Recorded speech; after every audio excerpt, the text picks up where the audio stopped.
Bom dia, pessoal! Hoje nós vamos ver a primeira parte de Memórias, que corresponde ao capítulo 12 do nosso livro-texto. Precisamos, como conhecimento prévio, álgebra de Boole, mapas de Carnot e flip-flops. E nós vamos ver os tipos de memória, seus aspectos construtivos e um pouquinho de temporização. Memórias servem para armazenar dados, quer seja uma simples calculadora, quer seja um computador. E existem vários tipos de memória, como por exemplo as magnéticas indutivas, que podem ser feitas de ferrite, de fita ou mesmo HD do seu computador. Existe a memória óptica, no caso de CD e DVD, as semicondutoras, como por exemplo CMOS, e existem outras em desenvolvimento e de custo mais elevado que não nos interessa nesse momento. As memórias podem ser classificadas em voláteis, isto é, uma vez que a energia termine, os dados são perdidos, ou não voláteis, que é o caso da ROM e das suas sucessoras, em que a informação é mantida mesmo com a perda da energia. As memórias também podem ser classificadas com relação ao tempo de acesso. No caso da RAM, a ROM e suas sucessoras, o tempo de acesso em qualquer que seja a informação é basicamente o mesmo. Ao passo que na memória de acesso sequencial, a SAM, o tempo depende da localização do dado. Então, como por exemplo esses computadores antigos, os dados são armazenados nas fitas. Então, se o dado está no início da fita, ele é acessado rapidamente. Mas se ele está no final da fita, demora muito tempo para ele ser acessado, porque a fita precisa ser bobinada. E a RAM, inclusive, se chama memória de acesso aleatório. Porque, de novo, qualquer que seja o dado, o seu tempo de acesso é virtualmente o mesmo. A memória primitiva pode ser construída, como está aqui, com 4 flip-flops do tipo D. E todos estão com o seu clock juntos. Então aqui nós temos uma memória de uma posição e essa posição tem 4 bits. Então nós temos as 4 linhas de entradas, desde E0 até 3, e 4 linhas de saída, desde S0 até S3. Temos agora duas posições de 4 bits. 4 posições de 4 bits. Só que agora a gente precisa de circuitaria adicional. Vamos olhar com cuidado. Essa linha E0 está ligada em todos os bits D0 de cada uma das posições. Da mesma forma, a linha de entrada D1 está ligada em todos os bits E1 das posições de memória. E a mesma coisa para os bits E2 e E3. Ou seja, os dados que colocarmos aqui na entrada para serem gravados poderão ser gravados em qualquer uma das posições, posição 0, 1, 2 ou 3.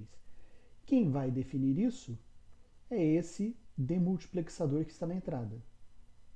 Então, por exemplo, se colocarmos 0 e 0 nas duas linhas de endereço, estaremos selecionando a saída 0. Quer dizer, se for aplicado o sinal de clock na linha grava, esse sinal de clock é aplicado nesta posição de memória, os seus 4 bits. E os dados serão gravados nessa posição. Da mesma forma, se tivéssemos colocado 01, estaremos selecionando a linha 1. E os dados seriam gravados na linha 1. E assim sucessivamente. Da mesma forma, as saídas dos flip-flops estão ligadas nesse multiplexador. E em função do endereço colocado aqui, uma dessas memórias, dessas posições de memória, vai liberar seus dados. Por exemplo, se tivéssemos colocado 0, 0, estaríamos selecionando esse primeiro grupo. Então essas 4 linhas estariam ligadas a essa saída. Em outras palavras, a saída estaria lendo essa primeira posição de memória, os 4 bits da primeira posição. Da mesma forma, se tivéssemos colocado 0, 1, estaríamos lendo essa segunda posição. E assim sucessivamente. Essa estrutura, vamos simplificar a representação. Vamos adotar essa notação que está aqui. Bom, como vocês podem observar, nós temos 4 linhas de entrada e 4 linhas de saída. A gente pode economizar essas linhas, ligando-as juntas, entradas e saídas. Para isso, a gente precisa desse sistema de controle feito com uma porta que faz o gerenciamento. Essa porta funciona o seguinte: se na linha de controle for colocado 0, ela funciona como se fosse uma chave aberta para as outras 2 entradas. Se for colocado 1 nessa linha de controle, nós vamos ter o equivalente a um curto na saída, ou seja, o dado que for colocado aqui vai passar. Então veja, dessa forma, se colocarmos 0 nessa linha, ligando todo mundo, significa que essas portas não inversoras que estão aqui vão funcionar como chaves abertas. Se elas estão funcionando como chave aberta, significa que a linha D0 está desconectada da linha S0. Dessa forma, o computador pode pegar os dados e colocar nestas linhas, desde D0 até D3. E esses dados serão aplicados nas entradas, de E0 até E3. E podemos, então, acionar a gravação. Por outro lado, se for colocado 1 na linha de controle desses não inversores, teremos a condução. Então, os dados que estão em S0 passam para D0, que está em S1 passa para D1, e assim sucessivamente. Dessa forma, a gente consegue ler o que está na memória e o dado dela segue para o computador. Esse é o modo de leitura. Então, nós conseguimos reduzir pela metade o número de pinos, de terminais de dados dessa memória. Fizemos isso para que não haja conflito entre entrada e saída de dados. Então, através do controle da linha que habilita a saída dos dados e a linha que controla a gravação dos dados, a gente consegue gerenciar o fluxo de dados. Entretanto, isso pode ser melhorado. A gente pode fazer um controle de modo que ou escreva ou leia, não permitindo que ocorra conflito. E ainda assim adicionar uma linha de habilitação. Veja, se essa linha habilitar for igual a 0, significa que nós teremos 0 e alguma coisa resultando em 0. 0 significa aberto aqui. Da mesma forma, 0 e alguma coisa dá 0, não estamos mandando gravar. Em outras palavras, quando habilitar estiver em 0, não estaremos gravando nem lendo. Porém, quando habilitar estiver em 1, vai depender dessa linha de controle. Se a linha de controle estiver no modo ler, ou seja, estiver com nível 0, Veja a indicação da barrinha aqui para fazer a negação. Então, ler é ativo por 0. Se for 0, invertido, dá 1. 1 e 1, 1. Significa que estamos permitindo a leitura. Por outro lado, se tivéssemos a intenção de escrever, colocaríamos 1, porque não tem barrinha. Teríamos então 1 e 1 resultando em 1. Modo de gravar, de escrever. Então, esse controle aqui permite que a gente tenha um controle melhor da memória, sem possibilidades de conflito entre escrever e ler.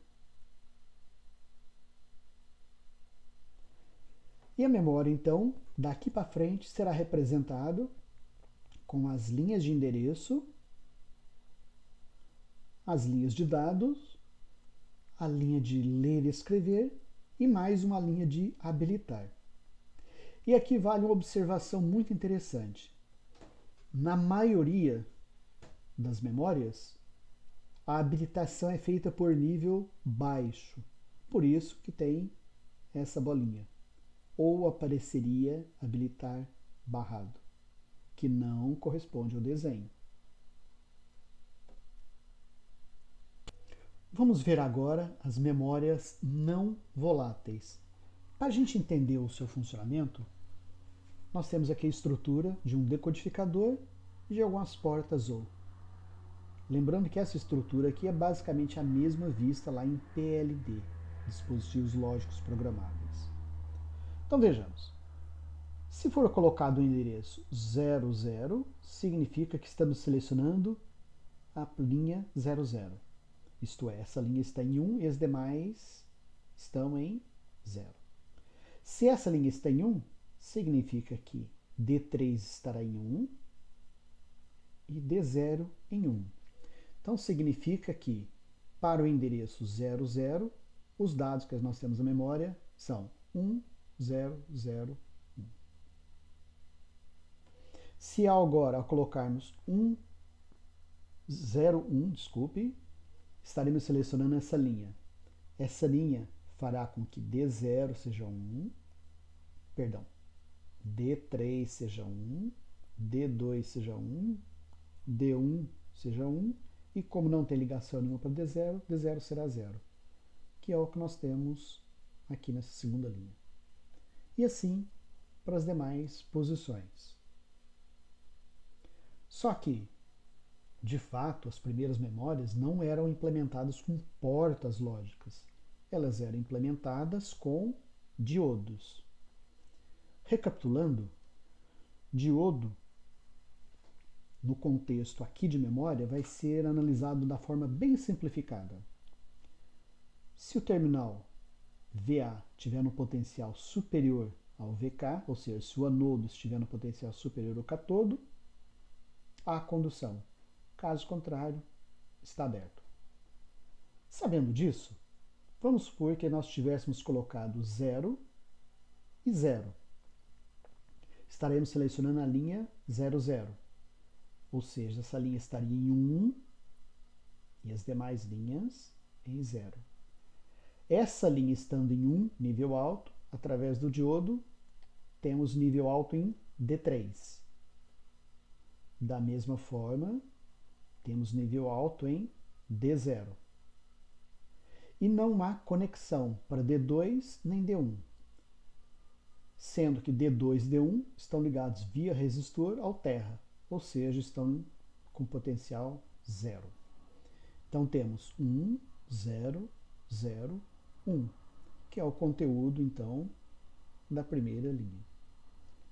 Da mesma forma, se tivéssemos colocado 0 e 1, estaríamos selecionando essa linha 0, 1. Então teríamos nível alto para D3, nível alto para D2 e nível alto para D1. E sem conexão com D0. Então teríamos D3, D2, D1 nível alto e D0 em nível baixo. Se a memória se torna grande, significa que o decodificador teria que acessar muitas posições. E isso pode ser um problema. Veja para essa linha 01. Esta saída 01 tem que, através do diodo, alimentar a linha D3, D2 e D1. Se tivéssemos aqui 16 linhas de dados, essa saída precisaria alimentar as 16. Então, essa saída precisaria de uma capacidade de corrente grande, ou a memória ficaria lenta. Para contornar isso, no lugar do diodo, foi colocado então um transistor, porque dessa vez a corrente de saída precisa alimentar apenas a corrente de base, que multiplicado por beta nos daria uma corrente maior que seria o necessário para a linha D3. E aqui está com o transistor bipolar e com o transistor MOS. Mais tarde a gente vê transistor MOS. Mas enfim, voltando à memória com os diodos. Na época em que era utilizada, o projetista de um circuito elaboraria um mapa da memória e passaria esse mapa ao fabricante, que iria então produzir a memória com esses dados.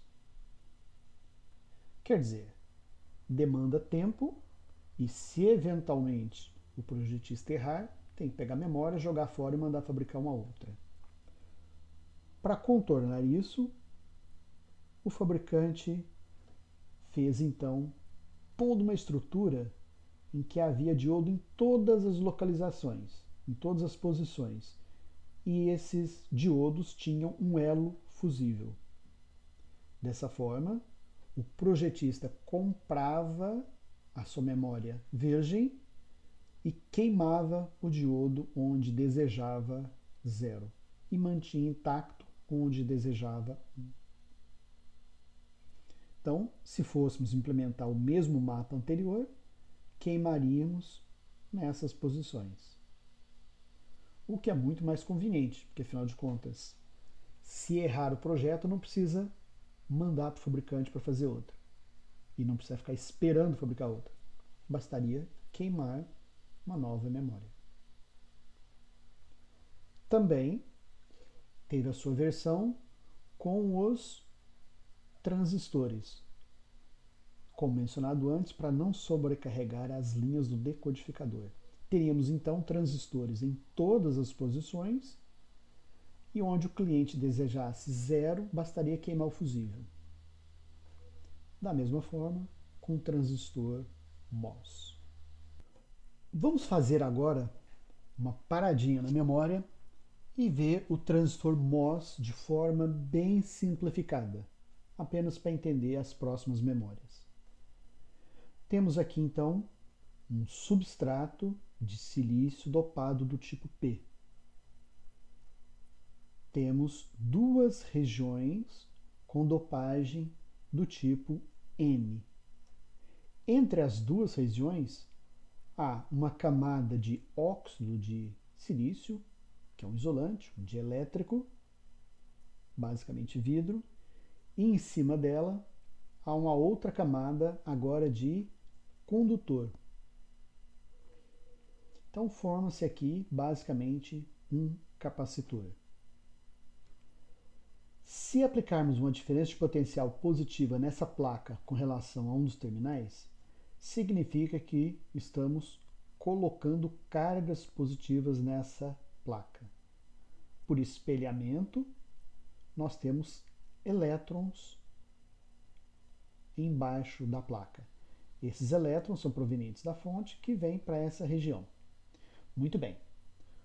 Os elétrons que inicialmente chegam vão ocupar as lacunas que estão aqui, porque afinal de contas é um substrato do tipo P, rico em lacunas.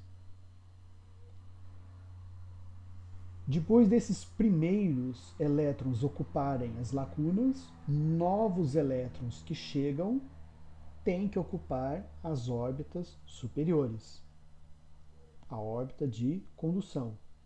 Então, esse substrato, que é do tipo P, como tem elétrons livres na órbita de condução, ele passa a se comportar como sendo um material do tipo N. De novo, é um substrato P rico em lacunas. Só que como foram atraídos muitos elétrons, os elétrons ocuparam as lacunas e os novos elétrons têm que ocupar as órbitas superiores. Dessa forma, estabelece-se um canal entre esses dois terminais. Se há um canal, há corrente. Então, basicamente, nós temos que, se for estabelecido um potencial nessa placa acima de um certo limiar, existe corrente. Se a tensão for abaixo desse limiar, não existe corrente. Então, de forma simplificada, tensão igual a zero, corrente zero. Existir uma tensão acima do limiar, vai existir corrente. Muito bem. O fabricante agora, além da primeira camada de dielétrico e da primeira camada de metal, adiciona uma nova camada dielétrica e uma nova camada de metal. Essa camada rosa intermediária é de um material tal que consegue aprisionar elétrons. Então, se eu aprisionar elétrons nessa camada rosa, de nada adianta eu aplicar o potencial positivo na placa azul. Porque esse potencial positivo iria atrair elétrons no substrato para formar o canal. Só que os elétrons que estão nessa camada cor-de-rosa vão expelir os elétrons que formariam o canal. Em outras palavras, a carga de elétrons nessa camada rosa vai contrabalancear as cargas azuis, as cargas na camada azul. Em outras palavras, não há formação do canal. Assim, nós podemos ter uma memória que, se aprisionarmos elétrons, eu não consigo estabelecer canal quando houver uma tensão na linha. Então, se não fizermos nada nesta posição, lançarmos elétrons no gate flutuante nesta posição e na posição 1, e não fizermos nada nessa posição 0, significa que quando houver um potencial alto nessa linha 00, vai conseguir acionar o transistor e ter potencial alto em D1, nível alto em D1. D2 e D1, como tem elétrons aprisionados, não conseguem ligar. Portanto, teremos 0 e 0 em D2 e D1, respectivamente. Em D0, como não foram colocados elétrons naquela camada, então significa que o transistor opera, portanto, teremos 1, que seria a situação que está indicada aqui. E assim para as demais posições de memória. Para gravar, ou seja, para aprisionar elétrons, bastaria haver uma diferença de potencial elevado entre gate e essa linha que é chamada de fonte. Muito bem. Para desprogramar esta memória, bastaria tirar a tampinha de proteção que fica aqui e expor o chip. Basta então expô-lo à luz solar por algum tempo ou à luz ultravioleta. Na época desta memória, utilizavam-se os apagadores de memória. Cerca de 2 anos depois, surgiram então as memórias E2PROM, onde que esse apagamento é feito de forma similar à gravação. Seria então a memória EEPROM ou E2PROM. Só que, assim como no caso da E2PROM quanto no caso da EEPROM, que tem a janelinha, ao apagar a memória, a gente apaga ela como um todo. E isso é um inconveniente. Daí surgiram então as memórias flash, onde se apagam setores apenas, não se apaga a memória como um todo. Vamos ver agora temporização, ou seja, sequência de eventos para que se possa fazer a leitura ou escrita da memória. Inicialmente para leitura. Então a gente coloca o endereço que se quer ler no barramento de endereço, coloca-se a linha read-write na posição leitura, ou seja, nível baixo, posição leitura, e a seguida a gente habilita a memória. Depois de habilitado, passado algum tempo, a memória libera os dados. Bom, e para terminar esse processo, a gente vai desabilitar a memória. Depois de desabilitado, ela naturalmente para de fornecer os dados e em seguida a gente pode tirar os endereços. A temporização de gravação é bem similar. Coloca-se o endereço, os dados a serem gravados e a seguir aciona a habilitação e a linha de escrita. Naturalmente, cada fabricante vai fornecer o seu diagrama de temporização. Uma vez atendido o diagrama, o fabricante garante a operação da memória.